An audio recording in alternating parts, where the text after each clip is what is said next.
Welcome to the Sea of Life Plastic Stewards course. My name is Natalie Malis, co-founder of Sea of Life, and I will be walking you through part 1 of your course.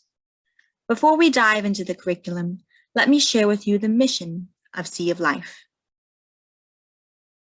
Sea of Life is a women-led initiative who works with local communities to cultivate stewardship of marine resources throughout the Caribbean.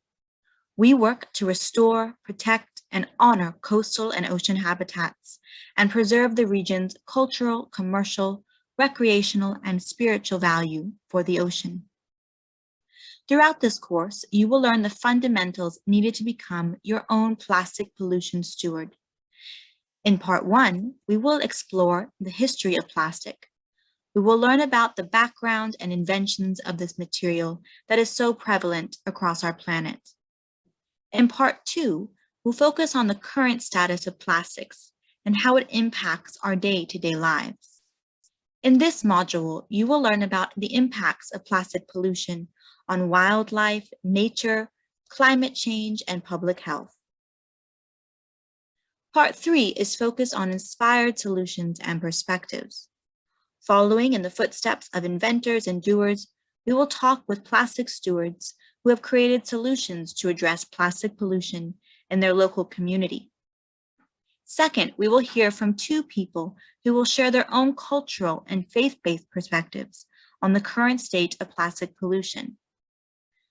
The final module of this series is a segment geared towards helping you find your own inner steward role in plastic pollution.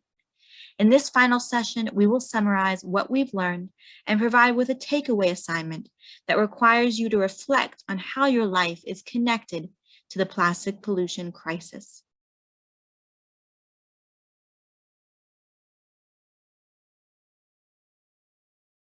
Part 1, the history of plastics.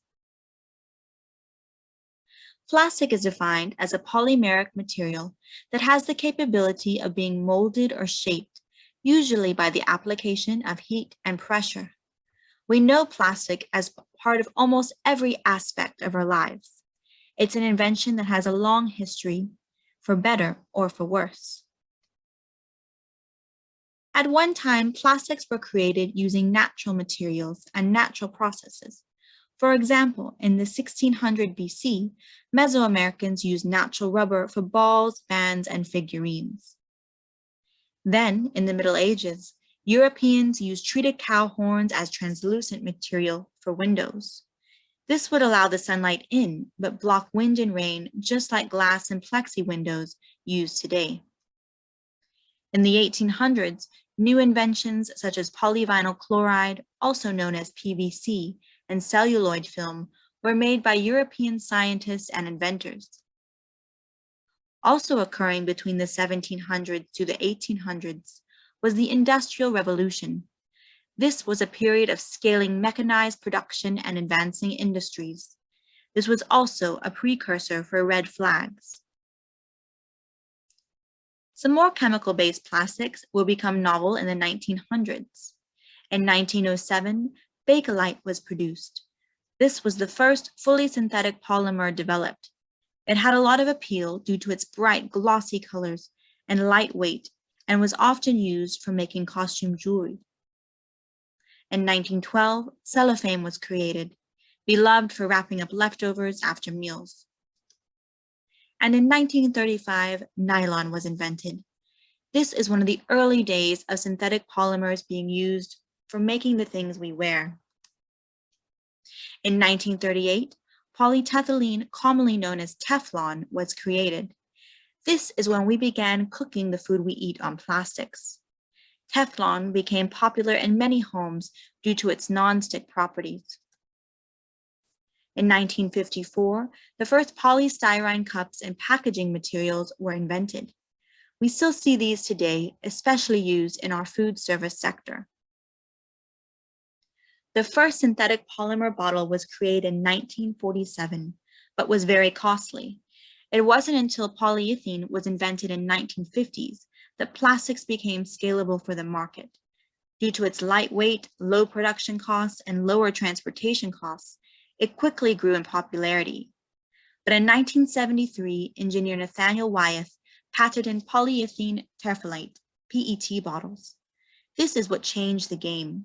Within 5 years of its invention, major companies began replacing glass with plastic bottles across the globe. Some plastic innovations were actually incredibly important to saving lives, such as the many lightweight and durable medical sector tools. Today, technical equipment, such as Kevlar, is used to save lives, and plastics are used to manufacture lighter weight and durable electronics and automobile components, to name but a few that have really helped our lives. These are the types of things that make the advent of plastics true innovation. But we end our timeline at a key item of note, the plastic bottle.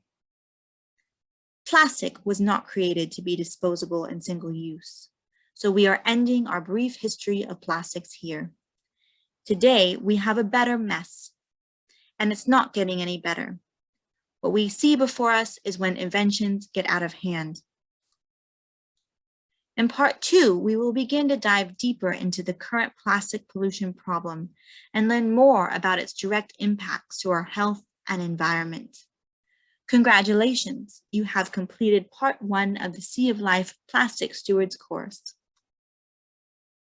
Throughout this course, we will encourage you to reflect and be mindful of the information presented and its relevance to your life and our world. We will leave you with a reflection after each lesson to encourage reflection. Part 1's reflection encouraged you to think about what other inventions may be having negative impacts on yourself and our planet. Thank you, and see you in the next session.